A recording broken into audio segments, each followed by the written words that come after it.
ನಾವೆಲ್ಲರೂ ಸೇರಿ ಈ ವೇಳೆಯಲ್ಲಿ ಮಾಧ್ಯಮ ಮುಖಾಂತರವಾಗಿ ಈ ವೇಳೆಯಲ್ಲಿ ದೇವರನ್ನು ದೃಷ್ಟಿಸಿ ನೋಡೋಣ, ಆರಾಧಿಸೋಣ, ವೇಳೆಯಲ್ಲಿ ಆತನನ್ನು ಸ್ತುತಿಸೋಣ. ವೇಳೆಯಲ್ಲಿ ಹಾಲೆಲೂಯಾ, ಸ್ತೋತ್ರ ಸ್ವಾಮಿ.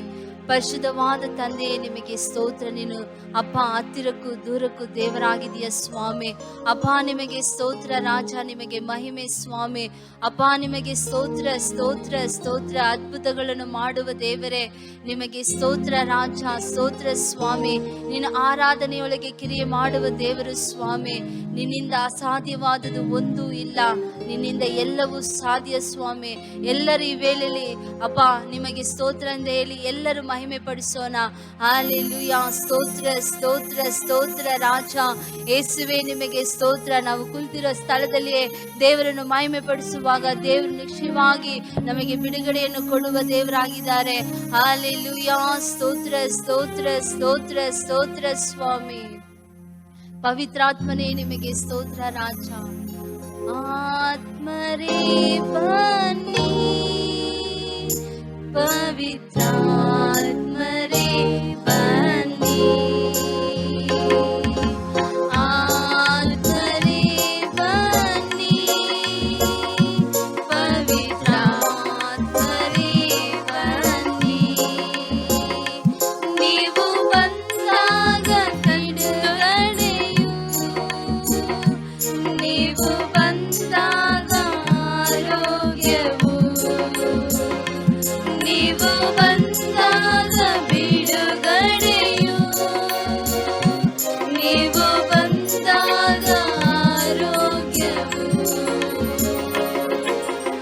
ಆತ್ಮರೇ ಬನ್ನಿ, ಪವಿತ್ರಾತ್ಮರೇ ಬನ್ನಿ, ಆತ್ಮರೇ ಬನ್ನಿ, ಪವಿತ್ರಾತ್ಮರೇ ಬನ್ನಿ.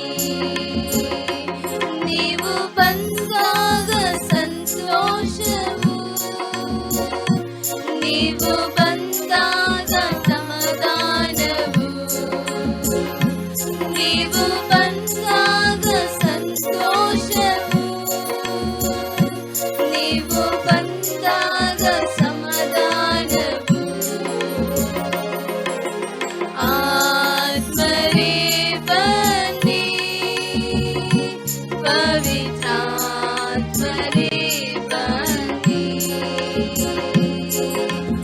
ಆತ್ಮರೇ ಬನ್ನಿ,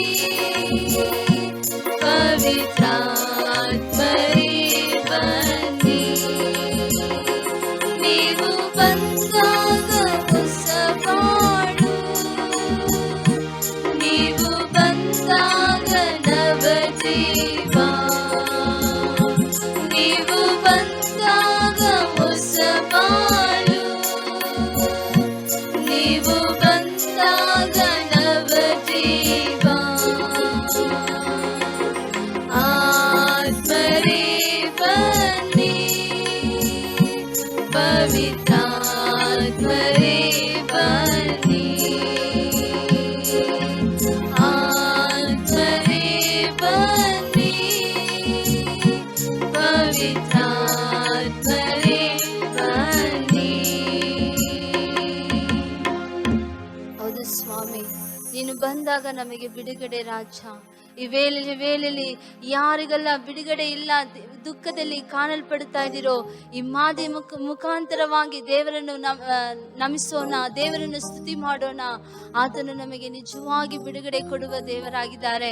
ಎಲ್ಲರೂ ದೇವರನ್ನು ಮಹಿಮೆ ಪಡಿಸೋಣ. ಯೇಸುವೆ ಅಪ್ಪ ನಿಮಗೆ ಸ್ತೋತ್ರ ಸ್ತೋತ್ರ. ಬಿಡುಗಡೆ ನಾಯಕನೇ ನಿಮಗೆ ಸ್ತೋತ್ರ ಸ್ವಾಮಿ. ಪರಿಶುದ್ಧವಾದ ದೇವರೇ ನಿಮಗೆ ಸ್ತೋತ್ರ ಸ್ತೋತ್ರ ರಾಜ. ಅಪ್ಪ ನೀನು ಅದ್ಭುತಗಳನ್ನು ಮಾಡುವ ದೇವರು ಸ್ವಾಮಿ, ಅತಿಶಯವಾದ ಕಾರ್ಯಗಳನ್ನು ಮಾಡುವ ದೇವರೇ ನಿಮಗೆ ಸ್ತೋತ್ರ ಸ್ತೋತ್ರ ಸ್ವಾಮಿ. ನಿನ್ನ ನಾಮವನ್ನು ಹೇಳಿದರೆ ಸಾಕು ರಾಜ, ನಮಗೆ ಬಿಡುಗಡೆ ಸ್ವಾಮಿ, ಸೌಖ್ಯವು ಸ್ವಾಮಿ, ಬಲವು ಸ್ವಾಮಿ. ಅಪ್ಪ ನಿಮಗೆ ಸ್ತೋತ್ರ ಸ್ತೋತ್ರ ಸ್ತೋತ್ರ ರಾಜ. ಯೇಸುವೆ ನಿಮಗೆ ಸ್ತೋತ್ರ ಸ್ವಾಮಿ. ಆತ್ಮ ಪ್ರಿಯನೇ ಬೇಗ ಬನ್ನಿರಿ, ನಮ್ಮ ಹೃದಯ ತುಂಬ ಬನ್ನಿರಿ. ಆತ್ಮಪ್ರಿಯನೇ ಬೇಗ ಬನ್ನಿರಿ, ನನ್ನ ಹೃದಯ ತುಂಬ ಬನ್ನಿರಿ. ದೆವ್ವವ ಬಿಡಿಸಿ ರೋಗವ ನೀಗುವ ಬಲವೇ ಬಾರಯ್ಯ. ದೆವ್ವವ ಬಿಡಿಸಿ ರೋಗವ ನೀಗುವ ಬಲವೇ ಬಾರಯ್ಯ. ಬಲಹೀನ ನೀಗಿಸಿ ಬಲದಿಂದ ತುಂಬುವ ಶಕ್ತನೇ ಬಾರಯ್ಯ.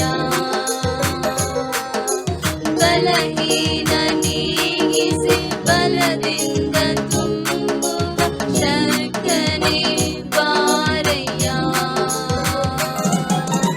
ಆತ್ಮಪ್ರಿಯನೇ ಬೇಗ ಬನ್ನಿರಿ, ನಮ್ಮ ಹೃದಯ ತುಂಬ ಬನ್ನಿರಿ. ಎಲ್ಲರೂ ಸೇರಿರೋಣ. ಆತ್ಮಪ್ರಿಯನೇ ಬೇಗ ಬನ್ನಿರಿ, ನಮ್ಮ ಹೃದಯ ತುಂಬ ಬನ್ನಿರಿ. ಸಂತೈಸುವಾತನೇ ಪರಿಶುದ್ಧಾತ್ಮನೇ ಈಗಲೇ ಬಾರಯ್ಯ. ಸಂತೈಸುವಾತನೇ ಪರಿಶುದ್ಧಾತ್ಮನೇ ಈಗಲೇ ಬಾರಯ್ಯ. ಪ್ರೀತಿಯ ನೀಡಿ ಚೈತನ್ಯಗೊಳಿಸುವ ಆತ್ಮನೇ ಬಾರಯ್ಯ. ಪ್ರೀತಿಯ ನೀಡಿ ಚೈತನ್ಯಗೊಳಿಸುವ ಆತ್ಮನೇ ಬಾರಯ್ಯ. ಆತ್ಮಪ್ರಿಯನೇ ಬೇಗ ಬನ್ನಿರಿ, ನನ್ನ ಹೃದಯ ತುಂಬ ಬನ್ನಿರಿ. ಆತ್ಮಪ್ರಿಯನೇ ಬೇಗ ಬನ್ನಿರಿ, ನನ್ನ ಹೃದಯ ತುಂಬ ಬನ್ನಿರಿ. ಆತ್ಮಪ್ರಿಯನೇ ಬೇಗ ಬನ್ನಿರಿ, ನಮ್ಮ ಹೃದಯ ತುಂಬ ಬನ್ನಿರಿ. ಆತ್ಮಪ್ರಿಯನೇ ಬೇಗ ಬನ್ನಿರಿ, ನಮ್ಮ ಹೃದಯ ತುಂಬ ಬನ್ನಿರಿ. ಹೌದು ಸ್ವಾಮಿ, ಯಾರೆಲ್ಲ ಸ್ವಾಮಿ ದಾಹದಿಂದ ಅಪ್ಪ ನಿಮ್ಮನ್ನು ಬರಮಾಡಿಕೊಳ್ಳುತ್ತಾ ಇದ್ದಾರೋ ಸ್ವಾಮಿ, ಅಪ್ಪ ನೀನು ಸ್ವಾಮಿ ಕ್ರಿಯೆ ಮಾಡು ರಾಜ. ಅಪ್ಪ ನೀನು ಬಿಡುಗಡೆ ಕೊಡು ರಾಜ. ಅಪ್ಪ ನಿಮ್ಮಿಂದ ಎಲ್ಲವೂ ಸಾಧ್ಯ ಸ್ವಾಮಿ. ನಾವು ಆರಾಧಿಸುವಂತ ದೇವರು ನೀನು ಸರ್ವಶಕ್ತನು ಸ್ವಾಮಿ. ನಿಮಗೆ ಸ್ತೋತ್ರ ರಾಜ. ಇಷ್ಟರವರೆಗೂ ಆರಾಧಿಸುವಂತೆ ಕೃಪೆಯನ್ನು ಕೊಟ್ಟಿದ್ದಕ್ಕಾಗಿ ನಿಮಗೆ ಸ್ತೋತ್ರ ಸ್ವಾಮಿ. ಅಪ್ಪ ನಿಮ್ಮನ್ನು ಸ್ತುತಿ ಮಾಡಿದಕ್ಕಾಗಿ ನಿಮಗೆ ಸ್ತೋತ್ರ ರಾಜ. ಅಪ್ಪ ನಿಮಗೆ ಸ್ತೋತ್ರ ಸ್ತೋತ್ರ ಸ್ವಾಮಿ. ಯೇಸುವಿನ ನಾಮದಲ್ಲಿ ಬೇಡಿ ಹೊಂದುತ್ತೇನೆ ನನ್ನ ಪ್ರೀತಿಯುಳ್ಳ ತಂದೆಯೇ.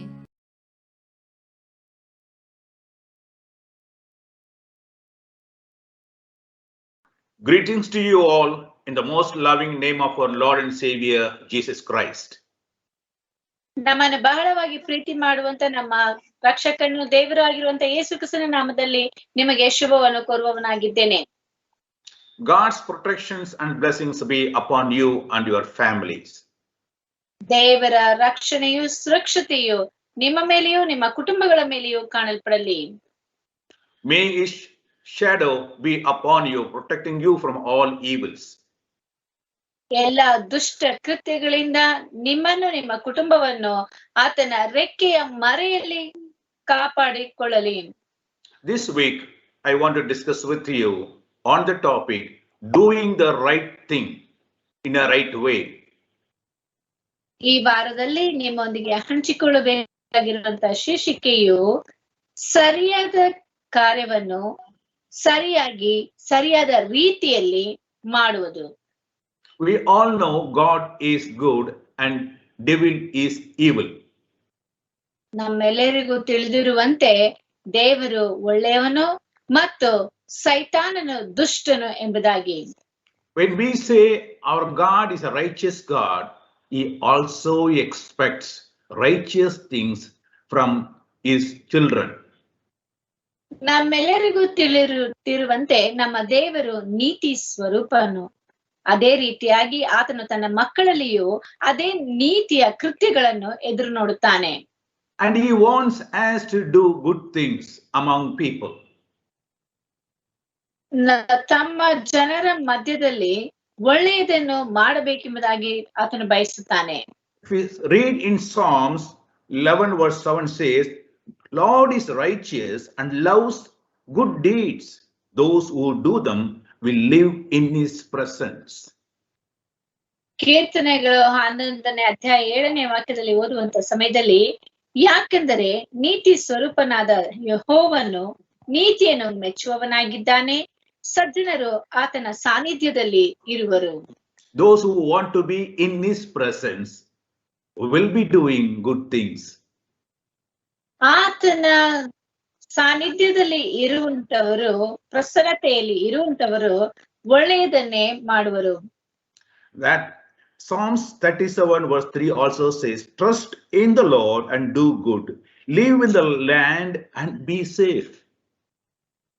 ಕೀರ್ತನೆಗಳು 37:3ನೇ ವಾಕ್ಯದಲ್ಲಿ ಹೇಳಲ್ಪಟ್ಟಿದೆ, ಯೆಹೋವನಲ್ಲಿ ಭರವಸವಿಟ್ಟು ಒಳ್ಳೆಯದನ್ನು ಮಾಡು, ದೇಶದಲ್ಲಿ ವಾಸವಾಗಿದ್ದು ನಂಬಿಕೆಯನ್ನು ಅನುಸರಿಸು. If you want to be in the presence of God and you want to be in a safe place, we have to do good things, being the children of a righteous God who loves good deeds. ಒಳ್ಳೆಯ ಕಾರ್ಯಗಳನ್ನು ಪ್ರೀತಿ ಮಾಡುವಂತ ನೀತಿ ಸ್ವರೂಪನಾಗಿರುವಂತ ದೇವರ ಮಕ್ಕಳಾಗಿ ನಾವು ಕಾಣಲ್ಪಡಬೇಕೆಂದು ಹೇಳುವುದಾದರೆ, ನಾವು ಸಹ ನೀತಿಯುಳ್ಳಂತ ಒಳ್ಳೆಯ ಕೃತ್ಯಗಳನ್ನು ನಡೆಸಬೇಕಾಗಿದೆ. Doing good things does not mean whenever we want to do it. No, all the time, wherever possible, whenever possible. If you are able to do good things, do it. ಒಳ್ಳೆಯದನ್ನು ಮಾಡುವುದು ಎಂದು ಹೇಳುವುದಾದರೆ ಯಾವಾಗ್ಲಾದ್ರೂ ಎಂಬುದಾಗಿ ಅಲ್ಲ, ಎಲ್ಲಾ ಸಮಯಗಳಲ್ಲಿಯೂ, ಯಾವ್ಯಾವ ಸಮಯಗಳಲ್ಲಿ ಅದು ಸಾಧ್ಯವಿದೆಯೋ ಎಲ್ಲಾ ಸಮಯಗಳಲ್ಲಿ ಅದು ಒಳ್ಳೆಯದನ್ನು ಮಾಡಬೇಕಾಗಿದೆ. When we have power, when we have richness, when we have time, do it. ನಮಗೆ ಅಧಿಕಾರವು ಮತ್ತು ಹಣವು ಶ್ರೀಮಂತಿಕೆಯು ಇರುವಂತ ಸಮಯದಲ್ಲಿ ಒಳ್ಳೆಯದನ್ನು ಮಾಡುವುದಕ್ಕೆ ಸಾಧ್ಯವಾಗುವುದಾದ್ರೆ ನಾವು ಮಾಡುವುದು ಒಳ್ಳೆಯದು. Proverbs chapter 3 verse 27 says, whenever you possibly can, do good to those who need it. Whenever we are able to do it, better don't stop it. You do it. Don't procrastinate or postpone it.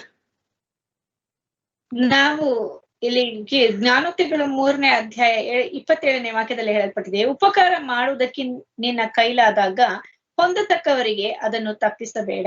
ಹಾಗಾದರೆ ನಾವು ಉಪಕಾರ ಮಾಡುವುದನ್ನು, ಒಳ್ಳೆಯದನ್ನು ಮಾಡುವುದನ್ನು ಮುಂದೂಡಬಾರದು, ಮುಂದೆ ಯಾವಾಗಲೂ ಮಾಡ್ಕೊಳ್ಳೋಣ ಎಂಬುದಾಗಿ ಹೇಳುವಂತದ್ದು ಸರಿಯಲ್ಲ. Never postpone good things. When it is possible for you to do it today or right now, do it, because we may not have another opportunity to do the good things. We may not live at all. ನಾವು ನಮಗೆ ಒಳ್ಳೆಯದನ್ನು ಮಾಡುವುದಕ್ಕೆ ಅವಕಾಶವು ಇರುವಂತ ಸಮಯದಲ್ಲಿ ಮಾಡುವಂತದ್ದು ಒಳ್ಳೆಯದು. ಯಾಕೆಂದ್ರೆ ಮುಂದೆ ಆ ಒಳ್ಳೆಯ ಕಾರ್ಯವನ್ನು ಮಾಡುವುದಕ್ಕೆ ನಮ್ಮಿಂದ ಸಾಧ್ಯವಾಗುತ್ತದೋ ಇಲ್ಲವೋ, ಇಲ್ಲವೇ ನಾವೇ ಜೀವಂತವಾಗಿ ಇರುತ್ತೇವೋ ಇಲ್ಲವೋ ನಮಗೆ ಗೊತ್ತಿಲ್ಲ. No point doing lot of annadanas or so many good things after our death by our people. ನಮ್ಮ ಸಾವಿನ ನಂತರ ನಮ್ಮ ಜನರಿಂದ ಅನ್ನದಾನವನ್ನು, ಅನೇಕ ರೀತಿಯಾದಂತ ಒಳ್ಳೆಯ ಕೃತ್ಯಗಳನ್ನು ಮಾಡುವುದರಿಂದ ಯಾವುದೇ ಪ್ರಯೋಜನವಿಲ್ಲ.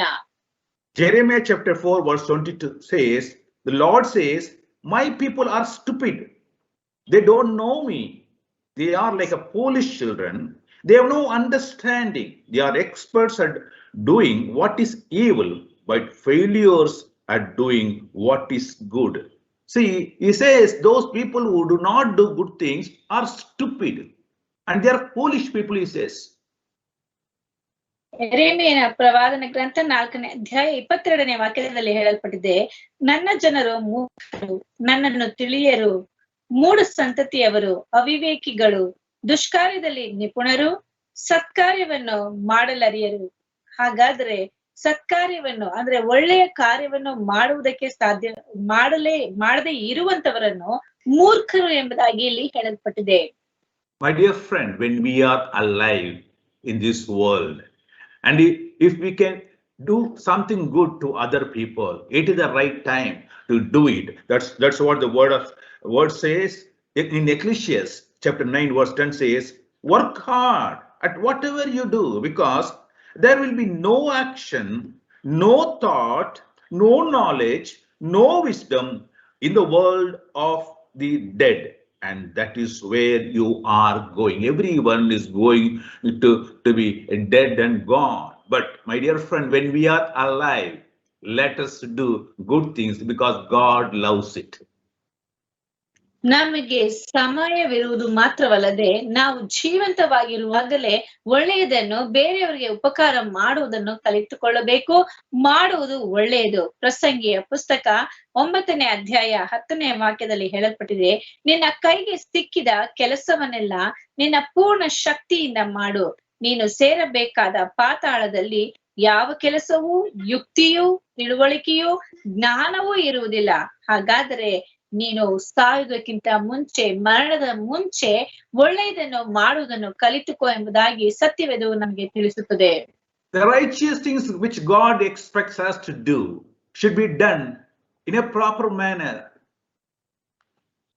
ದೇವರು ನಮ್ಮಿಂದ ಯಾವ ನೀತಿವಂತ ಇಲ್ಲವೇ ಒಳ್ಳೆಯ ಕಾರ್ಯಗಳನ್ನು ಎದುರು ನೋಡುತ್ತಾನೋ ಅದನ್ನು ಸರಿಯಾದ ರೀತಿಯಲ್ಲಿ ಮಾಡುವುದು ಉತ್ತಮವಾಗಿದೆ. It's not that we do good things, but it should be done properly. ನಾವು ಒಳ್ಳೆಯದನ್ನು ಮಾಡುವುದು ಮಾತ್ರವಲ್ಲದೆ ಅದನ್ನು ಸರಿಯಾದ ರೀತಿಯಲ್ಲಿ ಮಾಡಬೇಕಾಗಿದೆ. In a way that God loves it. We should not do in a worldly way, but in a proper, righteous, right way, which God wants us to do. ಲೌಕಿಕವಾಗಿ ದೇವರಿಗೆ ಹೇಳಿದಂತ ಒಳ್ಳೆಯ ಕಾರ್ಯಗಳನ್ನು ಮಾಡೋದಕ್ಕಿಂತಲೂ ಆತನು ತಿಳಿಯುವಂತ ರೀತಿಯಲ್ಲಿ, ಆತನು ನಮಗೆ ತಿಳಿಸಿರುವಂತ ರೀತಿಯಲ್ಲಿ, ಆತನು ಒಪ್ಪುವಂತ ರೀತಿಯಲ್ಲಿ, ಮೆಚ್ಚುವಂತ ರೀತಿಯಲ್ಲಿ ಆ ಒಳ್ಳೆಯ ಕಾರ್ಯಗಳನ್ನು ಮಾಡುವಂತದ್ದು ಒಳ್ಳೆಯದಾಗಿದೆ. For our reference, I just want to refer to one incident which took place in Bible in 1 Chronicles chapter 13 verses 3 to 10. We see a story of David bringing the covenant box from the enemy's camp to the place where the covenant box supposed to be. ಇಲ್ಲಿ ಮೊದಲನೇ ಪೂರ್ವಕಾಲ ವೃತ್ತಾಂತ 13ನೇ ಅಧ್ಯಾಯ 3ರಿಂದ 10ನೇ ವಾಕ್ಯದವರೆಗೂ ಓದುವಂತ ಸಮಯದಲ್ಲಿ ದಾವೀದನು ಯಾವ ರೀತಿಯಾಗಿ ದೇವರ ಮಂಜೂಷವನ್ನು ಮತ್ತೆ ತನ್ನ ಸ್ಥಳಕ್ಕೆ, ತಾನು ವಾಸ ಮಾಡುತ್ತಿರುವಂತ ಸ್ಥಳಕ್ಕೆ ಹೇಗೆ ತಂದನು ಎನ್ನುವಂತ ಒಂದು ಘಟನೆಯನ್ನು ಇಲ್ಲಿ ಬರೆಯಲ್ಪಟ್ಟಿದೆ. I'll read it, verses 3, 6, 7 and 9 and 10. I read it. Then we will go and get God's covenant box, which was ignored while Saul was king. David and people went to the city of Bala, that is to Kiriath Jearim, in the territory of Judah, to get the covenant box of God, which bears the name of the Lord enthroned above the winged creatures.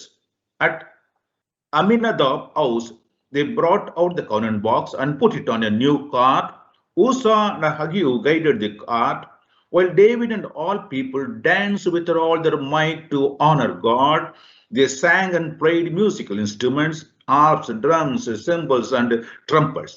And as they came down to the thrashing floor of Chidon, the oxen stumbled, and Uzzah reached out and took hold of the covenant box. At once the Lord became angry with Uzzah and killed him for touching the box. He died there in God's presence, and so that the place had been called Perez Uzzah ever since. God was furious because the Lord had punished Uzzah in anger. ಒಂದು ಪೂರ್ವಕಾಲ ವೃತ್ತಾಂತ 13ನೇ ಅಧ್ಯಾಯ 3, 6, 7, 9, 10ನೇ ವಾಕ್ಯಗಳಲ್ಲಿ ನೋಡುವಂತಹ ಸಮಯದಲ್ಲಿ ಈ ರೀತಿಯಾಗಿ ಬರೆಯಲ್ಪಟ್ಟಿದೆ. ಅವರು ನಮ್ಮ ಬಳಿಗೆ ಕೂಡಿ ಬಂದ ಮೇಲೆ ನಾವು ಸೌಲನ ಕಾಲದಲ್ಲಿ ಅಲಕ್ಷ್ಯ ಮಾಡಿದ ನಮ್ಮ ದೇವ ಮಂಜೂಷವನ್ನು ತೆಗೆದುಕೊಂಡು ಬರೋಣ. 6ನೇ ವಾಕ್ಯ, ಅವರೆಲ್ಲರೊಡನೆ ಯಹೂದ ದೇಶದ ಬಾಳ ಎನಿಸಿಕೊಳ್ಳುತ್ತಿದ್ದ ಕಿರ್ಯಾತ್ಯಾರೀಮಿಗೆ ಹೋದನು. ಆ ಮಂಜೂಷವು ಕೆರೂಬಿಯರ ನಡುವೆ ಆಸೀನನಾಗಿರುವ ಯೆಹೋವ ದೇವರ ನಾಮದಿಂದ ಪ್ರಸಿದ್ಧವಾದದ್ದು. ಅವರು ದೇವ ಮಂಜೂಷವನ್ನು ಅಭಿನಾದಾಬನ ಮನೆಯಿಂದ ಹೊರಗೆ ತಂದು ಒಂದು ಹೊಸ ಬಂಡಿಯ ಮೇಲೆ ಏರಿಸಿದರು. ಉಜ್ಜನು ಅಹಿಯೋವನು ಬಂಡಿಯನ್ನು ಹೊಡೆದರು. ಅವರು ಕೀದೋನನ ಕಣಕ್ಕೆ ಬಂದಾಗ ಎತ್ತುಗಳು ಎಡವಿದ್ದರಿಂದ ಉಜ್ಜನು ಕೈ ಚಾಚಿ ದೇವ ಮಂಜೂಷವನ್ನು ಹಿಡಿದನು. ಉಜ್ಜನು ಮಂಜೂಷದ ಮೇಲೆ ಕೈ ಹಾಕಿದ್ದರಿಂದ ಯೆಹೋವನು ಅವನ ಮೇಲೆ ಕೋಪಗೊಂಡು ಅವನನ್ನು ಹತ ಮಾಡಿದನು. ಅವನು ಅಲ್ಲೇ ದೇವರ ಮುಂದೆ ಸತ್ತನು. Here we see a story where King David, with all good intentions, wanted to bring the covenant box from Abinadab's house to a tabernacle where it's supposed to be there. ಇಲ್ಲಿ ದಾವೀದನು ಒಳ್ಳೆಯ ಆಲೋಚನೆಯಿಂದಲೇ ದೇವರ ಮಂಜೂಷವನ್ನು ಅಭಿನಾದಾಬನ ಮನೆಯಿಂದ ದೇವರ ಗುಡಾರಕ್ಕೆ ಆ ಮಂಜೂಷವನ್ನು ತರಬೇಕೆಂದು ಆತನು ಆಲೋಚಿಸಿದ್ದು ಒಳ್ಳೆಯದೇ ಆಗಿತ್ತು. So whenever we do good things, we have to ensure it is done in a proper way. ನಾವು ಯಾವಾಗೆಲ್ಲ ಒಳ್ಳೆಯದನ್ನು ಎಂಬುದಾಗಿ ತಿಳಿದುಕೊಳ್ಳುತ್ತೇವೋ ಅದನ್ನು ಸರಿಯಾದ ರೀತಿಯಲ್ಲಿ ಕ್ರಮಬದ್ಧವಾಗಿ ಮಾಡಬೇಕೆನ್ನುವಂಥದ್ದು ನಾವು ಸ್ಪಷ್ಟವಾಗಿ ತಿಳಿದುಕೊಳ್ಳಬೇಕು. Otherwise, instead of blessings, we receive God's punishment. ನಾವು ಅದನ್ನು ಸರಿಯಾಗಿ ಮಾಡದೆ ಹೋದರೆ ದೇವರ ಆಶೀರ್ವಾದಕ್ಕಿಂತ ಬದಲಾಗಿ ಶಾಪವನ್ನು ಪಡೆದುಕೊಳ್ಳುತ್ತೇವೆ. If we see these stories, in this story, we find the covenant box was misused by many people in many ways. ಇಲ್ಲಿ ಗಮನಿಸಿ ನೋಡಬೇಕಾದ್ರೆ ದೇವರ ಮಂಜೂಷವನ್ನು ಅನೇಕ ಜನರು ಅನೇಕ ರೀತಿಯಲ್ಲಿ ಅವರು ಅದನ್ನು ತಪ್ಪಾಗಿ ಉಪಯೋಗ ಮಾಡಿದ್ದರು. First of all, we see the sons of Eli thought by using this covenant box they can win the war against the Philistines. So they took the covenant box from the tabernacle and brought it to the war front, and they were fighting Philistines with the covenant box in the front row. ಇಲ್ಲಿ ಏಲಿಯ ಮಕ್ಕಳನ್ನು ಗಮನಿಸಿ ನೋಡಬೇಕಾದ್ರೆ ಅವರು ದೇವರ ಮಂಜೂಷವನ್ನು ಇರುವಂತ ಆ ಗುಡಾರದಿಂದ ತೆಗೆದುಕೊಂಡು ಬಂದು ಯುದ್ಧ ಮಾಡುವಂತ ಆ ಯುದ್ಧ ಭೂಮಿಗೆ ತೆಗೆದುಕೊಂಡು ಬಂದು ಅಲ್ಲಿ ಯುದ್ಧ ಮಾಡುವಂತ ಮುಂದಿನ ಒಂದು ಸಾಲಿನಲ್ಲಿ ಇಟ್ಟು ಅದರಿಂದ ನಾವು ಗೆಲ್ಲುತ್ತೇವೆ ಎಂಬುದಾಗಿ ಮಂಜೂಷವನ್ನೇ ಅಲ್ಲಿಗೆ ತೆಗೆದುಕೊಂಡು ಬಂದಿದ್ದರು. First of all, the Eli's sons were evil people. Then these evil people wanted to handle God's covenant box and brought it out of the tabernacle, which is not supposed to be done. But they had the audacity and they took the covenant box from the tabernacle and brought it to the war front, thinking that God will bless them because they are using the covenant box. My dear friend, and both the sons of Eli they were killed on the spot in the war. ಇಲ್ಲಿ ಏಲಿಯ ಮಕ್ಕಳು ಅವರು ಎಷ್ಟು ದೌರ್ಜನ್ಯ ಉಳ್ಳವರಾಗಿದ್ದರು ಎಂದು ತಿಳಿಯುವುದಾದ್ರೆ ಅವರು ದೇವರ ಮಂಜೂಷವು ಇರಬೇಕಾದಂತ ಸ್ಥಳವನ್ನು ಬಿಟ್ಟು ಅದನ್ನು ತೆಗೆದುಕೊಂಡು ಬಂದು ತಾವು ಆ ಯುದ್ಧ ಭೂಮಿಯಲ್ಲಿ ಇಟ್ಟುಕೊಳ್ಳುವುದಾದ್ರೆ ವಿರುದ್ಧವಾಗಿ ತಾವು ಯುದ್ಧದಲ್ಲಿ ಗೆಲ್ಲುವೆವು ಎನ್ನುವಂತ ನಂಬಿಕೆಯಿಂದ ಅವರು ಆಶೀರ್ವಾದಕ್ಕೆ ಬದಲಾಗಿ ದೇವರ ಶಾಪವನ್ನು ಪಡೆದುಕೊಳ್ಳುತ್ತಾರೆ ಮತ್ತು ಅಲ್ಲಿಯೇ ದೇವರಿಂದ ಅವರು ಶಪಿಸಲ್ಪಟ್ಟು ಹಾಗಾದ್ರೆ ದೇವರಿಂದ ಮರಣವನ್ನು ಸಹ ಅವರು ಪಡೆದುಕೊಳ್ಳುತ್ತಾರೆ. No doubt, covenant box is God's box, but misusing it by the evil people will not bring blessings, my dear friend. It's like, many evil people, they use Bible for chasing the devils, and they for getting certain things. They always use Bible, thinking that having the Bible will help them. ಇಲ್ಲಿ ದೇವರ ಮಂಜೂಷವನ್ನು ತೆಗೆದುಕೊಂಡು ಬರುವುದು ಏನೋ ಒಂದು ಸಾಧಾರಣವಾಗಿ ತಮ್ಮ ಒಂದು ಪ್ರಯೋಜನಕ್ಕಾಗಿ, ಅಂದ್ರೆ ಮಾಡಲು ಬಾರದೇ ಇರುವಂತ ಒಂದು ಕಾರ್ಯವನ್ನು ದೇವರ ಮಂಜೂಷದಿಂದ ಅವರು ಆಶೀರ್ವಾದಕ್ಕೆ ಬದಲಾಗಿ ಶಾಪವನ್ನು ಪಡೆದುಕೊಳ್ಳುವಂತವರಾಗಿದ್ದರು. ಇದನ್ನು ಗಮನಿಸಿ ನೋಡಬೇಕಾದ್ರೆ ಈ ದಿನಗಳಲ್ಲಿ ಜನರು ಸತ್ಯವೇದವನ್ನು ಹಿಡಿದುಕೊಂಡು ಅದರಿಂದ ದೆವ್ವಗಳನ್ನು ಓಡಿಸಬಹುದು ಎಂಬುದಾಗಿ ಪ್ರಯತ್ನಿಸುವಂತ ರೀತಿಯಲ್ಲಿ ಕಾಣಲ್ಪಡುತ್ತಾ ಇದೆ. But God was not pleased with Eli's sons because they used the covenant box. So in fact, he killed them both on the spot for misusing the covenant box. ದೇವರ ಮಂಜೂಷವನ್ನು ಅವರು ಉಪಯೋಗಿಸಿದರು ಎಂಬುದಾಗಿ ಏಲಿಯ ಮಕ್ಕಳನ್ನು ನೋಡಿ ದೇವರು ಮೆಚ್ಚಿಕೊಳ್ಳಲಿಲ್ಲ. ಯಾಕೆಂದರೆ ಅವರು ದೇವರ ಮಂಜೂಷವನ್ನು ತಪ್ಪಾಗಿ ಉಪಯೋಗ ಮಾಡಿದ್ದರಿಂದ ಆ ಸ್ಥಳದಲ್ಲಿ ಅವರು ಮರಣವನ್ನು ಹೊಂದಿದರು. And the second part of the story is the Philistines who came against the Israelites and killed the Eli's sons. They thought by taking the covenant box to their land, God will be pleased, and they will bless them. ಎರಡನೆಯದಾಗಿ ಆ ದೇವರ ಮಂಜೂಷವನ್ನು ಅವರು ಇಲ್ಲಿಯ ಮಕ್ಕಳನ್ನು ತೆಗೆದುಕೊಂಡು ಹೋದ್ರು. ಆದ್ರೆ ಇಲ್ಲಿ ಗಮನಿಸಿ ನೋಡ್ಬೇಕಾದ್ರೆ ಫಿಲಿಷ್ಟಿಯರು ದೇವರ ಮಂಜೂಷವನ್ನು ತಮ್ಮ ಸ್ಥಳದಲ್ಲಿ ತಮ್ಮ ಪಟ್ಟಣದಲ್ಲಿ ಇಟ್ಟುಕೊಳ್ಳುವುದಾದ್ರೆ ಅವರು ಅದರಿಂದ ಆಶೀರ್ವಾದವನ್ನು ಹೊಂದಿಕೊಳ್ಳುವರು ಎನ್ನುವಂತ ಒಂದು ಭಾವನೆ ಅವರಲ್ಲಿ ಕಾಣಲ್ಪಟ್ಟಿತು. My dear friend, the good deeds cannot be done by the evil people. ದುಷ್ಟ ಜನರಿಂದ ಸತ್ಕ್ರಿಯೆಗಳು ನಡೆಸುವುದಕ್ಕೆ ಸಾಧ್ಯವಿಲ್ಲ. God is not pleased with evil people, and he will not bless them just because the covenant box is retained by them, or just because the Bible is kept by them. ಸುಮ್ಮನೆ ದೇವರ ಒಂದು ಸತ್ಯವೇದವು ಅವರಲ್ಲಿ ಇದೆ, ಇಲ್ಲವೇ ದೇವರ ಮಂಜೂಷವು ಅವರಲ್ಲಿ ಇದೆ ಎಂಬುದಾಗಿ ದೇವರು ಅವರನ್ನು ಆಶೀರ್ವದಿಸುವುದಿಲ್ಲ. ದೇವರು ಯಾವುದೇ ರೀತಿಯಾದಂತ ದುಷ್ಟ ಜನರಿಂದ ಆ ಸತ್ಕ್ರಿಯೆಗಳು ನಡೆಯುವುದೇ ಆಗಲಿ ಮತ್ತು ಅವರಿಗೆ ಆಶೀರ್ವಾದವು ದೊರೆಯುವುದೇ ಆಗಲಿ ಕಾಣಲ್ಪಡುವುದಿಲ್ಲ. If we read in 1 Samuel chapter 5 verses 6 onwards, God punished these Philistines for having taken the covenant box and kept in their land. ಇಲ್ಲಿ ಸತ್ಯವೇದದಲ್ಲಿ 1 ಸಮುವೇಲನ 5ನೇ ಪುಸ್ತಕ 5ನೇ ಅಧ್ಯಾಯ 6ನೇ ವಾಕ್ಯದಿಂದ ಓದುವಂತ ಸಮಯದಲ್ಲಿ ಫಿಲಿಷ್ಟಿಯರು ದೇವರ ಮಂಜೂಷವನ್ನು ತಮ್ಮ ಸ್ಥಳದಲ್ಲಿ ಇಟ್ಟುಕೊಂಡಿದ್ದರಿಂದ ಅವರನ್ನು ಬಾಧಿಸಿದನು ಎಂಬುದಾಗಿ ನಾವು ನೋಡುತ್ತೇವೆ. Read 1 Samuel chapter 5 verse 6. He says, Lord punished the people of Ashdod severely and terrified them. He punished them and the people in the surrounding territory by causing them to have tumors. ಅದೇ 5ನೇ ಅಧ್ಯಾಯ 6ನೇ ವಾಕ್ಯದಲ್ಲಿ ಯೆಹೋವನ ಹಸ್ತವು ಅಷ್ಟೋದಿನ ವರೆಗೆ ಬಾಧಕವಾಗಿತ್ತು. ಆತನು ಆ ನಗರದಲ್ಲಿಯೂ ಅದರ ಗ್ರಾಮಗಳಲ್ಲಿಯೂ ಗಡ್ಡೆ ರೋಗವನ್ನು ಬರಮಾಡಿ ಅವುಗಳನ್ನು ಹಾಳು ಮಾಡಿದನು. Then these Philistines moved the covenant box from that place, Ashdod, to Gath, another territory. There also God made a walk in the land, and he punished them with tumor again.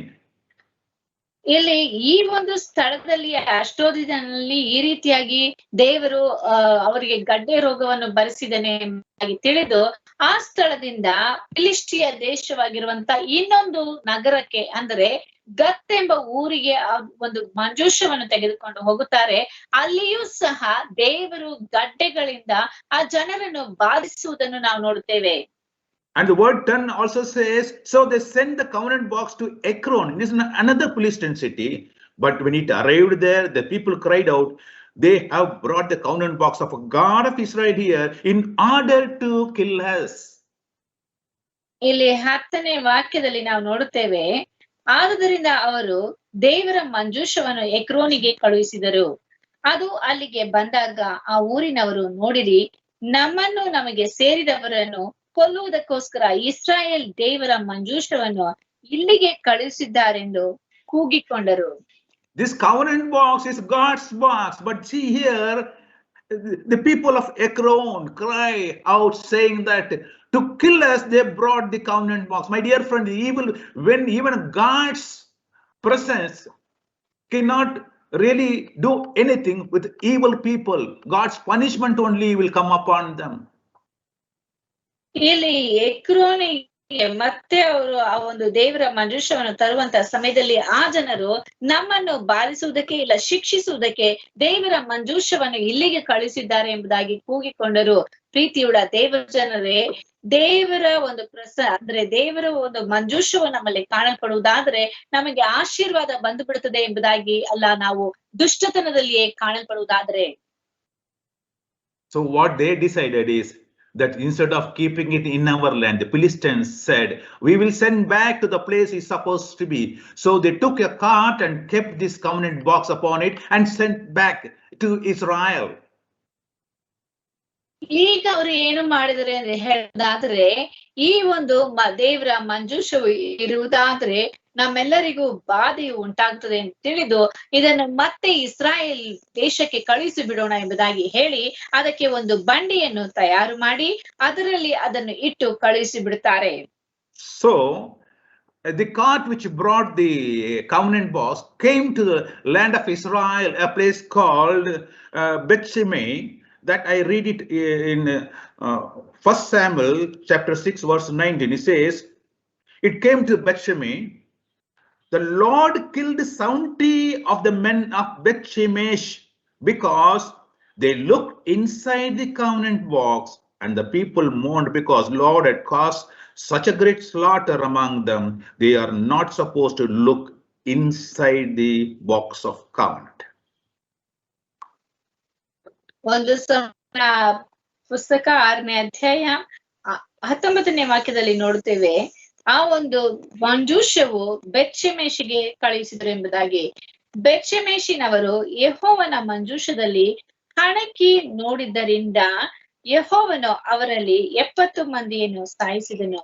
ಇದಲ್ಲದೆ 50,000 ಜನರು ಮರಣ ಹೊಂದಿದರು. ಯೆಹೋವನು ತಮ್ಮಲ್ಲಿ ಮಹಾನಾಶವನ್ನು ಉಂಟು ಮಾಡಿದ್ದರಿಂದ ಬೆತ್ಷೆಮೆಷಿನವರು ಗೋಳಾಡಿದರು. First we have seen the evil people of Elisha and also the evil people of Philistines. But now the right Israel people, they are Israel people. They are supposed to handle the covenant box, but they have mishandled the covenant box. That's why God punishes them again. It means the right thing to be done in a right way. ಇಲ್ಲಿ ನಾವು ಮೊದಲನೇದಾಗಿ ನೋಡಿದೆವು, ದುಷ್ಟ ಜನರು ಅಂದ್ರೆ ಏಲಿಯ ಮಕ್ಕಳು ಫಿಲಿಷ್ಟಿಯರು, ಅವರು ಆ ಒಂದು ಮಂಜೂಷವನ್ನು ಇಟ್ಟುಕೊಂಡಿದ್ದರು, ಅದರಿಂದ ಶಾಪವನ್ನು ಪಡೆದುಕೊಂಡರು, ಮರಣವನ್ನು ಅಪ್ಪಿದರು ಎಂಬುದಾಗಿ ನೋಡುತ್ತೇವೆ. ಆದ್ರೆ ಇಲ್ಲಿ ಇಸ್ರಾಯೇಲ್ಯರು ದೇವರಿಂದ ಆಶೀರ್ವಾದ ಹೊಂದಿದಂತ ಜನರು, ದೇವರ ಜನರು, ಅವರು ಸಹ ಆ ಒಂದು ದೇವರ ಮಂಜೂಷದಿಂದ ಮರಣವನ್ನು ಅಪ್ಪಿದರು ಮತ್ತು ಶಿಕ್ಷೆಯನ್ನು ಅನುಭವಿಸಿದರು ಎಂಬುದಾಗಿ ನೋಡುತ್ತೇವೆ. ಕಾರಣ ಅವರು ಒಳ್ಳೆಯ ಕಾರ್ಯವನ್ನು ಮಾಡಿದರು, ಆದರೆ ಅದನ್ನು ಸರಿಯಾದ ರೀತಿಯಲ್ಲಿ ಕ್ರಮಬದ್ಧವಾಗಿ ಮಾಡಲಿಲ್ಲ. They are not supposed to open the covenant box and see what is inside, which they disobeyed the word of God. Whenever we disobey the word of God, even if you think that you are doing a righteous things or a good deed, only punishment will come upon us. ನಾವು ದೇವರು ಹೇಳಿದಂತ ಮಾತನ್ನು ಸರಿಯಾಗಿ ಮಾಡದೆ, ಹಾಗಾದ್ರೆ ಇವರು ದೇವರು ಹೇಳಿದಂತ ರೀತಿಯಲ್ಲಿ ನಡೆದುಕೊಳ್ಳದೆ ಆ ಮಂಜೂಷದಲ್ಲಿ ಏನಿದೆ ಎಂಬುದಾಗಿ ಇಣಕಿ ನೋಡಿದ್ರಿಂದಲೇ ಮರಣವನ್ನು ಅಪ್ಪಿದರು. ಅದೇ ರೀತಿಯಾಗಿ ನಮ್ಮ ಜೀವಿತದಲ್ಲಿ ಒಳ್ಳೆಯದನ್ನೇ ಮಾಡುತ್ತೇವೆ, ಆದ್ರೆ ದೇವರು ಹೇಳಿದಂತ ರೀತಿಯಲ್ಲಿ ನಾವು ಮಾಡದೆ ನಮಗೂ ಸಹ ಶಿಕ್ಷೆಯು ಖಚಿತ. And we see now King David with all good intentions. He wants the covenant box to come back to a place where it's supposed to be, that is the tabernacle. So that covenant box was in a place in the house of Aminadab, one person, Israel's person house, and God blessed that house. So when King David heard that, he decided to bring that covenant box to keep it in the tabernacle. So he brings back. That's what we read in First Chronicle chapter 3 verses 3 to 10. Initially, I read out how he brought the covenant box. ಇಲ್ಲಿ ನಾವು ಮೊಟ್ಟ ಮೊದಲನೇದಾಗಿ ಗಮನಿಸಿದೆವು, ಒಂದು ಪೂರ್ವಕಾಲ ವೃತ್ತಾಂತ 13ನೇ ಅಧ್ಯಾಯ 3ರಿಂದ 10ರವರೆಗೂ ದಾವೀದನು ಒಳ್ಳೆಯ ಆಲೋಚನೆಯಿಂದಲೇ ದೇವರ ಮಂಜೂಷವು ಅದು ಅಭಿನಾದಾಬನ ಮನೆಯಲ್ಲಿ ಇರುವುದಕ್ಕಿಂತಲೂ ಅದು ಇರಬೇಕಾದಂತ ಸ್ಥಳದಲ್ಲಿ ದೇವರ ಗುಡಾರದಲ್ಲಿ ಇರಬೇಕೆಂಬುದಾಗಿ ತಿಳಿದು ಅದನ್ನು ಅಲ್ಲಿಂದ ಅಂದ್ರೆ ಅಭಿನಾದಾಬನ ಮನೆಯಿಂದ ದೇವರ ಗುಡಾರಕ್ಕೆ ತರುವುದಕ್ಕೆ ಆತನು ಪ್ರಯತ್ನಿಸುತ್ತಾನೆ, ತರುತ್ತಾನೆ. ಅದು ಮಾತ್ರವಲ್ಲದೆ ಅಭಿನಾದಾಬನು ದೇವರ ಮಂಜೂಷವು ಆತನ ಮನೆಯಲ್ಲಿದ್ದರಿಂದ ಆಶೀರ್ವಾದವನ್ನು ಹೊಂದಿದನು ಎಂದು ಕೇಳಿಸಿಕೊಂಡ ತಕ್ಷಣ ದಾವೀದನು ಈ ರೀತಿಯಾಗಿ ಮಾಡಲು ಬಯಸುವುದನ್ನು ನಾವು ನೋಡುತ್ತೇವೆ. It is a good intention. What David done was really good. He decided to bring God's covenant box and keep it in the place it's supposed to be. Yes, with all good intention, he brought it, but while bringing it, the covenant box fell down from the car, and the two people, that Uzzah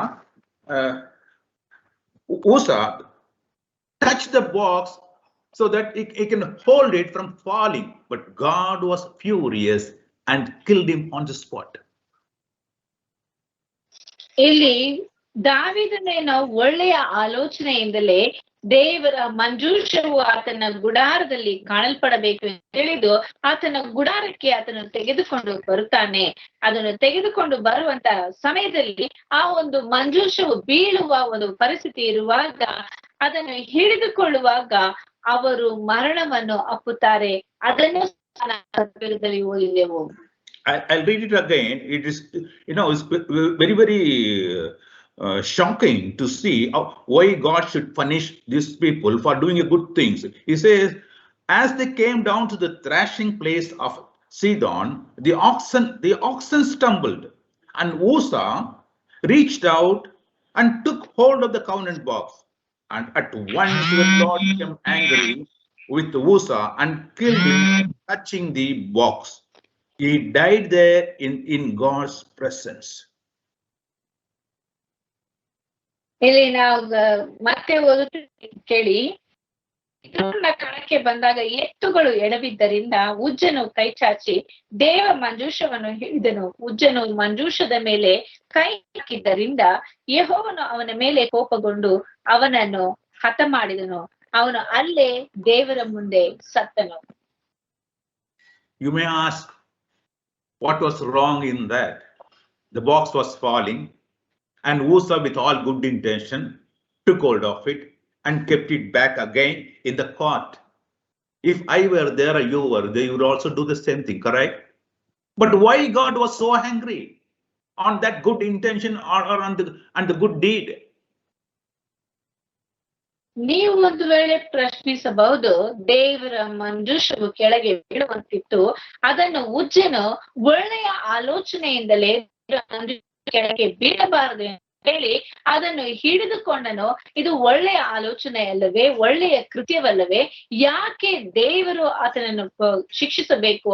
ನಾವೇ ಆ ಒಂದು ಸ್ಥಳದಲ್ಲಿ ಇದ್ದರೂ ಸಹ ಇದೇ ಕಾರ್ಯವನ್ನು ಮಾಡಿರುತ್ತಾ ಇದ್ದೇವಲ್ಲ ಎಂಬುದಾಗಿ ನಾವು ಪ್ರಶ್ನಿಸಬಹುದು. We must understand this. God's covenant box is a powerful box which split the Jordan River into two for the people of Israel to cross that river. Such a powerful covenant box. ಈ ಒಂದು ದೇವರ ಮಂಜೂಷ ಎಂದು ಹೇಳಬೇಕಾದ್ರೆ ಬಹಳ ಸಾಧಾರಣವಾದಂತದ್ದಲ್ಲ, ಇದು ಬಹಳ ಬಲಿಷ್ಠವಾದಂತದ್ದು. ಇದರಿಂದಲೇ ಇಸ್ರಾಯೇಲ್ ಜನರು ಆ ಒಂದು ಕೆಂಪು ಸಮುದ್ರವು ವಿಭಾಗವಾಗಿ ಒಣದಲ್ಲಿ ನಡೆದು ಬರುವಂತ ರೀತಿಯಲ್ಲಿ ಆ ಒಂದು ಸ್ಥಳದಲ್ಲಿ ಅವರು ನಡೆದರು. ಇಷ್ಟು ಬಲಿಷ್ಠವಾದಂತ ಒಂದು ದೇವರ ಮಂಜೂಷವಾಗಿ ಇದು ಕಾಣಲ್ಪಟ್ಟಿದ್ದು. And what was wrong then? ಅದರಲ್ಲಿ ತಪ್ಪೇನಿದೆ? First of all, the first wrong thing is they have not cleaned themselves. They were not holy or righteous enough to touch the covenant box. ಮೊಟ್ಟ ಮೊದಲನೇದಾಗಿ ಅವರು ದೇವರ ಮಂಜೂಷವನ್ನು ಮುಟ್ಟುವುದಕ್ಕೆ ತಮ್ಮನ್ನು ತಾವು ಶುದ್ಧ ಮಾಡಿಕೊಂಡಂತ ವ್ಯಕ್ತಿಗಳಾಗಿ ಕಾಣಲ್ಪಡಲಿಲ್ಲ. If you read in 1 Chronicles chapter 15 verse 12, here again it's a statement from David. You see, here it states, when you are the leaders of Levites, purify yourself and your fellow Levites so that you can bring the covenant box of the Lord God of Israel to the place I have prepared for it, because you were not there to carry it the first time. The Lord our God punished us for not worshiping him as we should have done.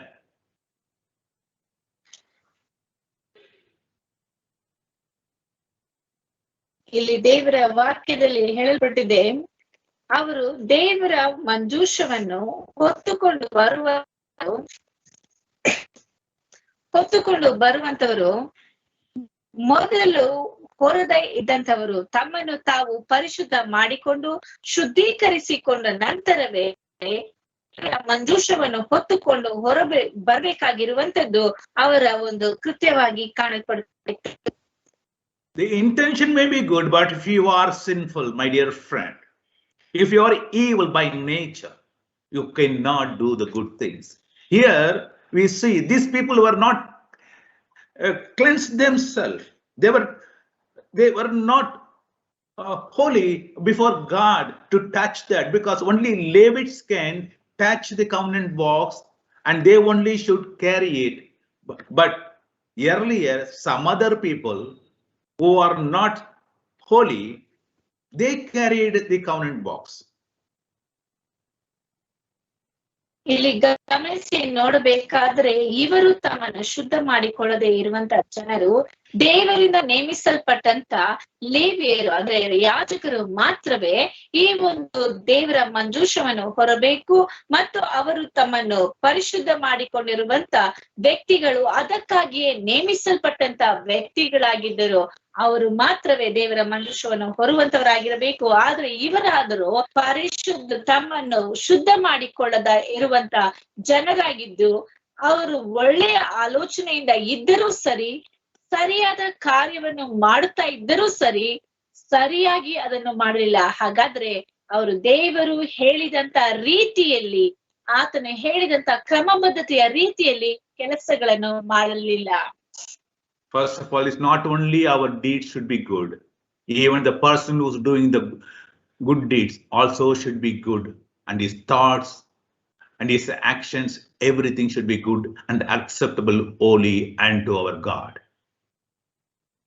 ಮೊಟ್ಟ ಮೊದಲನೇದಾಗಿ ನಾವು ಮಾಡಬೇಕಾಗಿರುವಂತ ಕೆಲಸಗಳು ಅದು ಮಾತ್ರವೇ ಒಳ್ಳೆಯದಾಗಿರಬೇಕು ಎಂಬುದಾಗಿ ಅಲ್ಲ, ಅದನ್ನು ಮಾಡುವಂತ ವ್ಯಕ್ತಿಗಳು ಸಹ ಒಳ್ಳೆಯವರಾಗಿಯೂ ನೀತಿವಂತರಾಗಿಯೂ ಅವರ ನಡತೆಯು, ಅವರ ನಡವಳಿಕೆಯು ಒಳ್ಳೆಯದಾಗಿಯೂ ಮತ್ತು ದೇವರ ಮುಂದೆ ಅವರು ಮೆಚ್ಚುಗೆಯುಳ್ಳಂತವರಾಗಿಯೂ ಕಾಣಲ್ಪಡಬೇಕು. And second, they did not carry it on the shoulder, but the cart was carrying the covenant box. ಅವರು ತಮ್ಮ ಹೆಗಲ ಮೇಲೆ ಆ ಒಂದು ದೇವರ ಮಂಜೂಷವನ್ನು ಹೊತ್ತುಕೊಂಡು ಹೋಗಲಿಲ್ಲ, ಆದರೆ ಆ ಒಂದು ಬಂಡೆಯು ಮಂಜೂಷವನ್ನು ಹೊರುತ್ತಾ ಇತ್ತು. That's what we read in 1 Chronicles chapter 15 verse 13 says, because you were not there to carry it the first time, the Lord our God punished us for not worshipping him as we should have done, not worshipping the God in that proper manner. ಇಲ್ಲಿ ಅದನ್ನೇ ಮೊದಲನೇ ಪೂರ್ವಕಾಲ ವೃತ್ತಾಂತ 15ನೇ ಅಧ್ಯಾಯ 12ನೇ ವಾಕ್ಯದಲ್ಲಿ ಹೇಳಲ್ಪಟ್ಟಿದೆ, ನಾವು ದೇವರು ಹೇಳಿದಂತ ರೀತಿಯಲ್ಲಿ, ಆತನು ದೇವರ ಮೋಶೆ ಮುಖಾಂತರವಾಗಿ ಆಜ್ಞಾಪಿಸಲ್ಪಟ್ಟಂತ ರೀತಿಯಲ್ಲಿ ಅವರು ಅದನ್ನು ಹೊರಲಿಲ್ಲ. ಹೆಗಲ ಮೇಲೆ ಹೊರಬೇಕಾಗಿತ್ತು, ಆ ರೀತಿಯಾಗಿ ಹೊರಲಿಲ್ಲ. ಲೌಕಿಕ ಜನರು ಹೇಗಿದ್ದರೋ ಅದೇ ರೀತಿಯಾಗಿ ಅದನ್ನು ದೇವರ ಮಂಜೂಷವನ್ನು ಬಂಡೆಯ ಮೇಲೆ ತಂದರು ಎಂಬುದಾಗಿ ಹೇಳಲ್ಪಟ್ಟಿದೆ.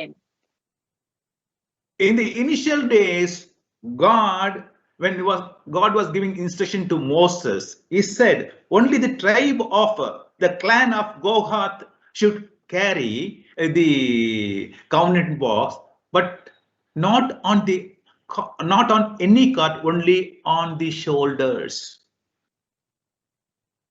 ಇಲ್ಲಿ ಮೊದಲೇ ದೇವರಿಂದ ಅವರಿಗೆ ನೇಮಿಸಲ್ಪಟ್ಟಂತ ರೀತಿಯಲ್ಲಿ ಎಲ್ಲ ಲೇವಿಯರಲ್ಲಿ ಗೋತ್ರ ಪ್ರಧಾನರಾದಂತ ಜನರು ಅದನ್ನು ತಮ್ಮ ಹೆಗಲ ಮೇಲೆ ಹೊತ್ತುಕೊಂಡು ಬರಬೇಕೆಂಬುದಾಗಿ ಮೋಶೆಯ ಮುಖಾಂತರವಾಗಿ ಮೊದಲೇ ತಿಳಿಸಲ್ಪಟ್ಟಿತ್ತು. That we can read in Numbers 7 verse 9 says, Numbers chapter 7 verse 9 says, but Moses gave no wagons or oxen to the Kohathites, that is the clan of Kohath, because the sacred objects they took care of had to be carried on their shoulders, not on the cart. Aranya Kanda 7ನೇ ಅಧ್ಯಾಯ 9ನೇ ವಾಕ್ಯದಲ್ಲಿ ಹೇಳಲ್ಪಟ್ಟಿದೆ, ಕೆಹಾತ್ಯರಿಗೆ ಮಾತ್ರ ಏನು ಕೊಡಲಿಲ್ಲ. ದೇವ ದರ್ಶನದ ಗುಡಾರದ ಸಾಮಾನುಗಳನ್ನು ವಹಿಸುವುದೇ ಅವರಿಗೆ ನೇಮಕವಾದ ಕೆಲಸ.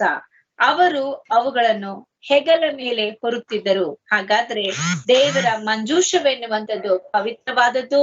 ಅದನ್ನು ಅವರು ಹಾಗೆ ಬಂಡಿಯ ಮೇಲಾಗಲಿ ಬೇರೆ ಎತ್ತುಗಳ ಮೇಲೆ ಆಗಲಿ ಹೊರಿಸದೆ ತಾವೇ ತಮ್ಮ ಹೆಗಲುಗಳ ಮೇಲೆ ಹೊರಬೇಕಾಗಿರುವಂತದ್ದು ಅದು ದೇವರ ಆಜ್ಞೆಯಾಗಿ ಕಾಣಲ್ಪಟ್ಟಿತು. Keeping God's covenant box on the shoulder means glorifying God.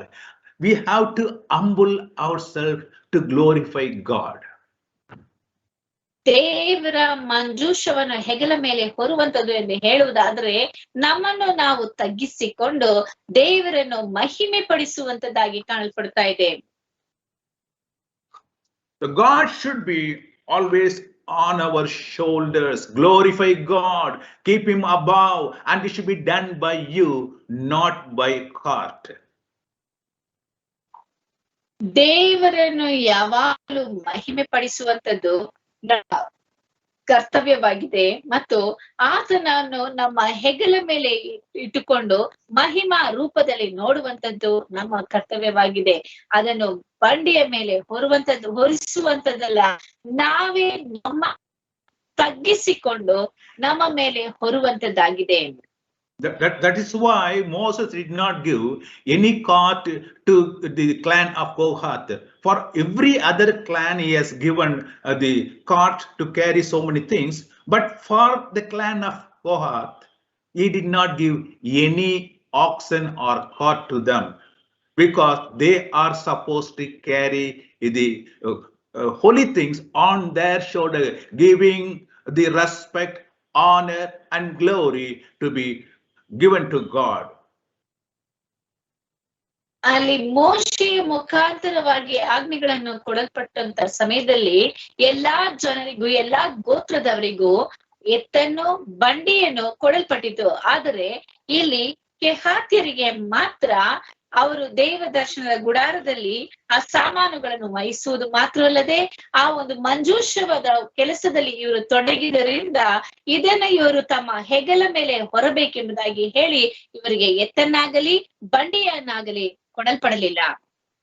And thirdly, do not follow the worldly way to glorify God. ಮೂರನೇದಾಗಿ ದೇವರನ್ನು ಮಹಿಮೆ ಪಡಿಸುವುದಕ್ಕೆ ಲೌಕಿಕವಾದಂತ ರೀತಿಯನ್ನು ನೀನು ಹಿಂಬಾಲಿಸಬೇಡ. Here David followed the practices of the Philistines to bring the covenant box to the tabernacle. ಇಲ್ಲಿ ದಾವೀದನು ಸಹ ಫಿಲಿಷ್ಟಿಯರು ಯಾವ ರೀತಿಯಲ್ಲಿ ಬಂಡಿಯಲ್ಲಿ ದೇವರ ಮಂಜೂಷವನ್ನು ಕಳಿಸಿಕೊಟ್ಟರೋ ಅದೇ ರೀತಿಯಲ್ಲಿ ತನ್ನ ಆ ಒಂದು ದೇವರ ಮಂಜೂಷವನ್ನು ಆಲಯಕ್ಕೆ ತೆಗೆದುಕೊಂಡು ಬರುವುದಕ್ಕೆ ಅದನ್ನು ಆತನ ಹಿಂಬಾಲಿಸುವುದನ್ನು ನಾವು ನೋಡ್ತೇವೆ.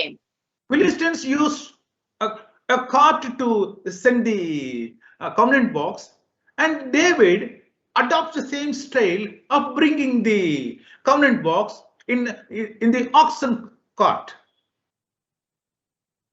ಇಲ್ಲಿ ಫಿಲಿಷ್ಟಿಯರು ಎತ್ತುಗಳ ಬಂಡಿಯಲ್ಲಿ ದೇವರ ಮಂಜೂಷವನ್ನು ಕಳಿಸಿದಂತ ರೀತಿಯಲ್ಲಿ ತಾನು ಸಹ ಆ ಎತ್ತಿನ ಬಂಡಿಯಲ್ಲಿಯ ದೇವರ ಮಂಜೂಷವನ್ನು ಆಲಯಕ್ಕೆ ತರುವುದಕ್ಕೆ ಸಿದ್ಧನಾಗುತ್ತಾನೆ.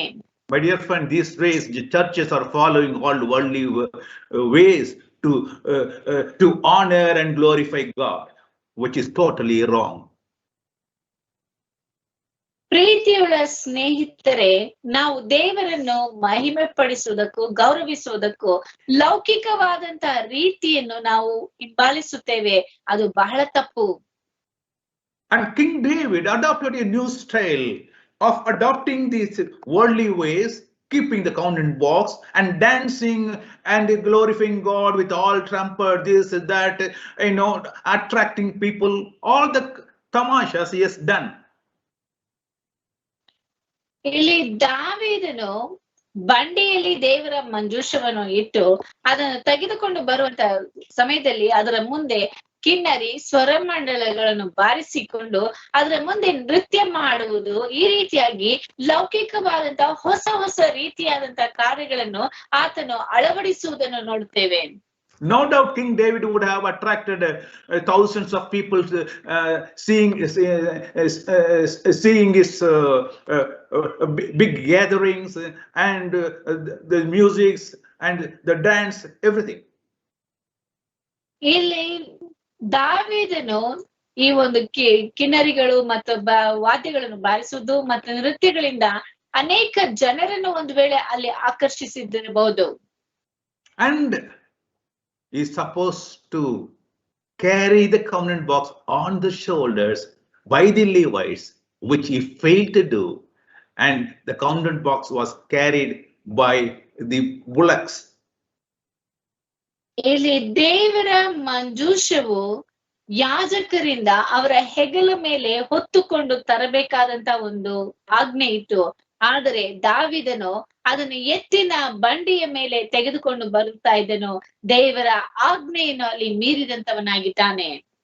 And when there was a trouble, when the covenant box was falling, Uzzah touched that box. No one supposed to touch the box, the covenant box of God. That was the instructions given to Moses.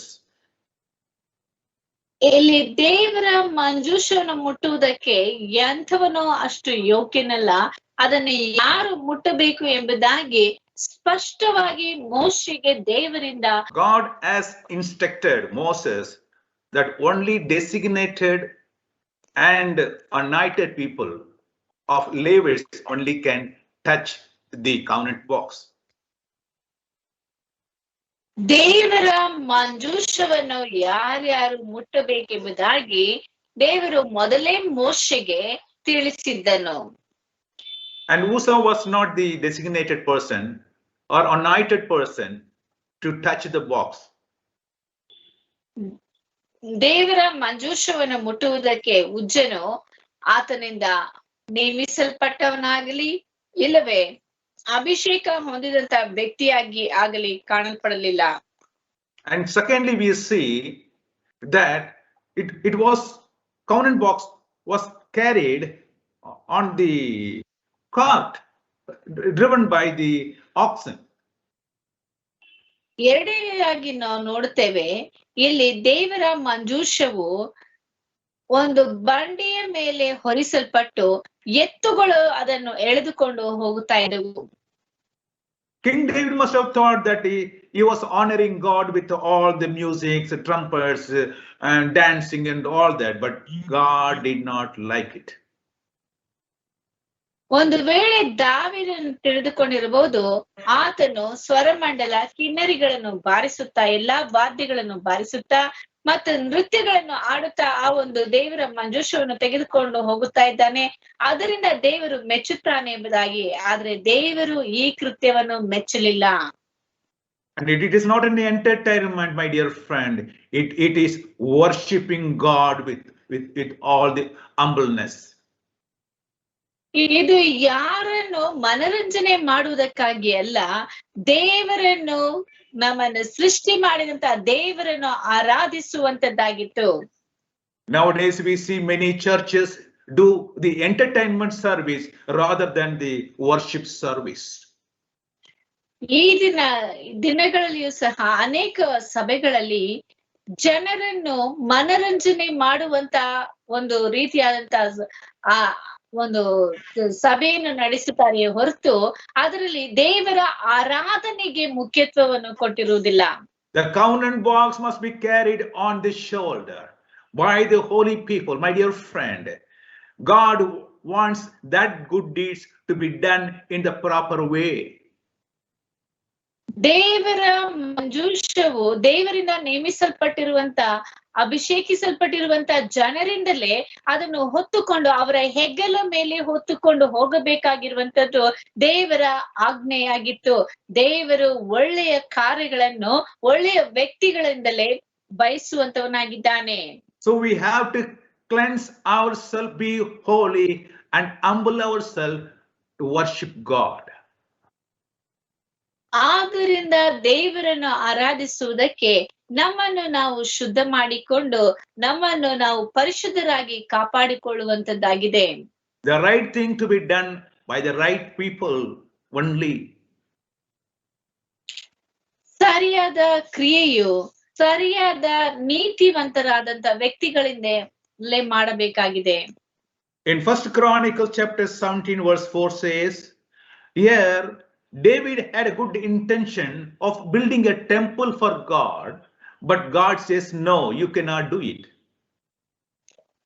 ಇಲ್ಲಿ ಮೊದಲನೇ ಪೂರ್ವಕಾಲ ವೃತ್ತಾಂತ 17ನೇ ಅಧ್ಯಾಯ 4ನೇ ವಾಕ್ಯದಲ್ಲಿ ಹೇಳಲ್ಪಟ್ಟಿದೆ, ದಾವೀದನು ದೇವರಿಗೆ ಆಲಯವನ್ನು ಕಟ್ಟುವಂತ ಒಂದು ಒಳ್ಳೆಯ ಆಲೋಚನೆಯನ್ನೇ ಇಟ್ಟುಕೊಂಡಿದ್ದನು. ಆದರೆ ದೇವರು ಹೇಳಿದನು ಆತನಿಂದ ದೇವರ ಆಲಯವು ಕಟ್ಟಲ್ಪಡಬಾರದು ಎಂಬುದಾಗಿ. 1 Chronicles chapter 17 verse 4 says, go and tell my servant David and say to him, you are not the one to build the temple for me to live in. Because ಒಂದು ಪೂರ್ವಕಾಲ ವೃತ್ತಾಂತ 17ನೇ ಅಧ್ಯಾಯ 4ನೇ ವಾಕ್ಯದಲ್ಲಿ ಹೇಳಲ್ಪಟ್ಟಿದೆ, ಹೋಗಿ ನನ್ನ ಸೇವಕನಾದ ದಾವೀದನಿಗೆ ನೀನು ನನಗೆ ಆಲಯವನ್ನು ಕಟ್ಟಬಾರದು ಎಂಬುದಾಗಿ ಹೇಳಿ ಕಳಿಸುತ್ತಾನೆ. Because the reason is there is a blood in your hand. ಅದಕ್ಕೆ ಕಾರಣವು ಅವನ ಕೈಗಳು ರಕ್ತದಿಂದ ತುಂಬಲ್ಪಟ್ಟಿದೆ ಎಂಬುದಾಗಿ. That David also knows. In 1 Chronicles chapter 22 verse 8, he confesses, he says, but the Lord told me that I had killed too many people and fought too many wars.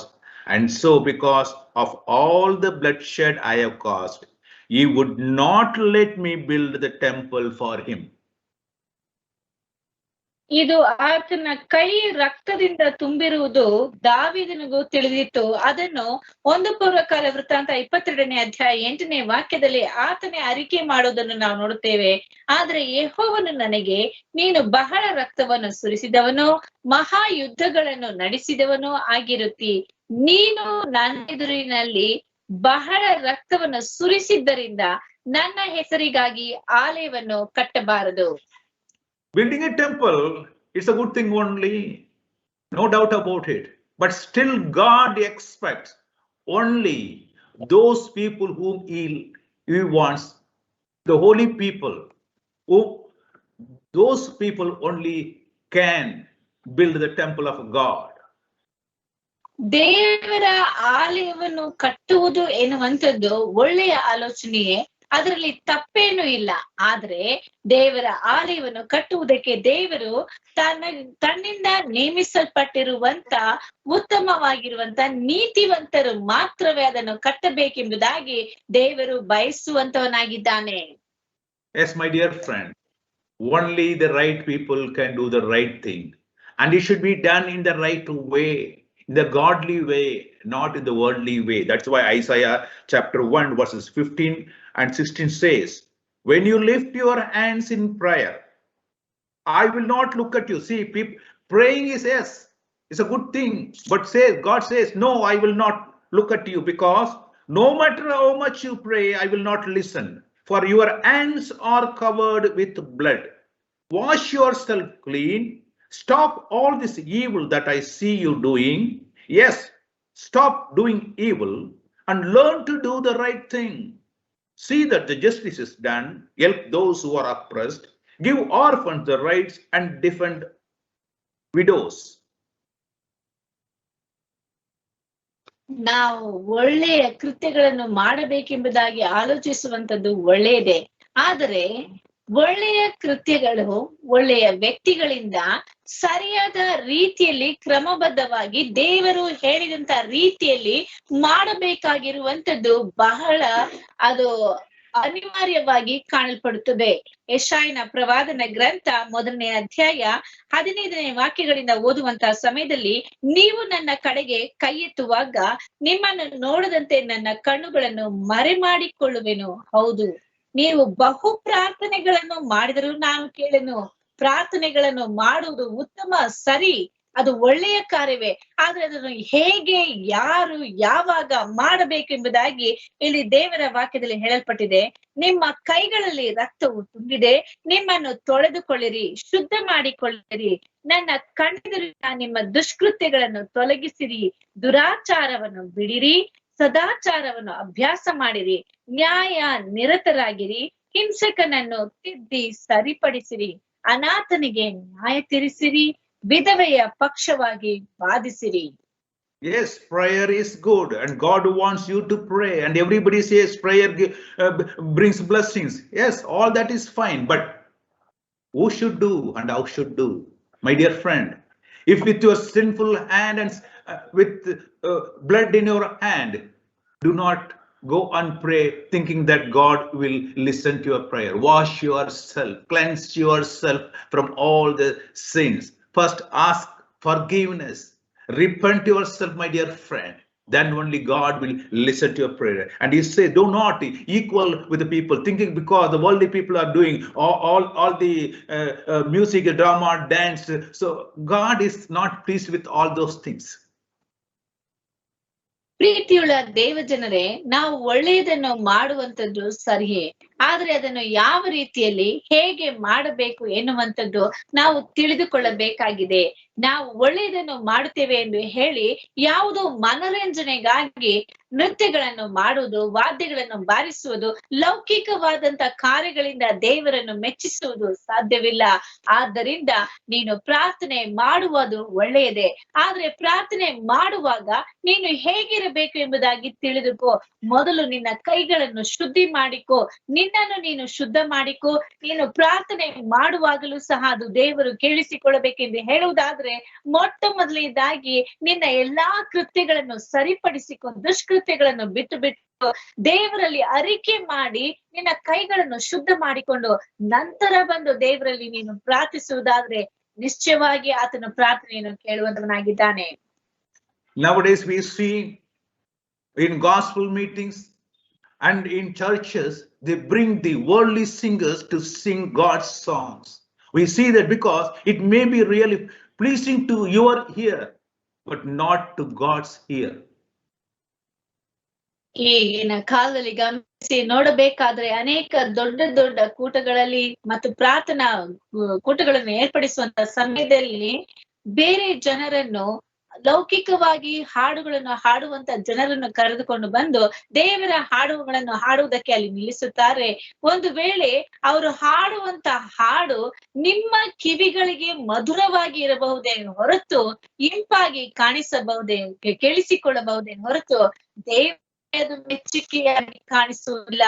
ದೇವರ ಕೆಲಸವನ್ನು ದೇವರಿಂದ ನೇಮಿಸಲ್ಪಟ್ಟಿರುವಂತ, ಆತನು ಆಜ್ಞೆ ಮಾಡಿರುವಂತ ರೀತಿಯಲ್ಲಿ ಮಾಡಬೇಕಾಗಿರುವಂತದ್ದು ನಮ್ಮ ಕರ್ತವ್ಯವಾಗಿ ಕಾಣಲ್ಪಡ್ತಾ ಇದೆ. Worshipping in churches is not entertainment service, my dear friend. The gospel meetings are not entertainment. ದೇವರ ಆಲಯದಲ್ಲಿ ಆತನನ್ನು ಆರಾಧಿಸುವಂತದ್ದು ಯಾವುದೋ ಮನರಂಜನೆಗಾಗಿ ಎಂಬುದಾಗಿ ತಿಳಿದುಕೊಳ್ಳಬೇಡಿ. ಪ್ರೀತಿಯುಳ್ಳ ದೇವ ಜನರೇ, ನಾವು ಪ್ರಾರ್ಥನಾ ಕೂಟಗಳಲ್ಲಿ ಭಾಗವಹಿಸುವಂತದ್ದಾಗಲಿ ಅದನ್ನು ಏರ್ಪಡಿಸುವಂತದ್ದಾಗಲಿ ಯಾವುದೋ ಒಂದು ರೀತಿಯಾದಂತ ಮನೋರಂಜನೆಗೆ ಜನರನ್ನು ಮನರಂಜನೆ ಪಡಿಸಬೇಕೆಂಬುದಾಗಿ ನೀವು ತಿಳಿದುಕೊಳ್ಳಬೇಡಿ. Only the world Worldly people bring all the famous people and to entertain people, to attract crowds, but we should not equal ourselves with the worldly people. Do not tow with them, do not get tied with them.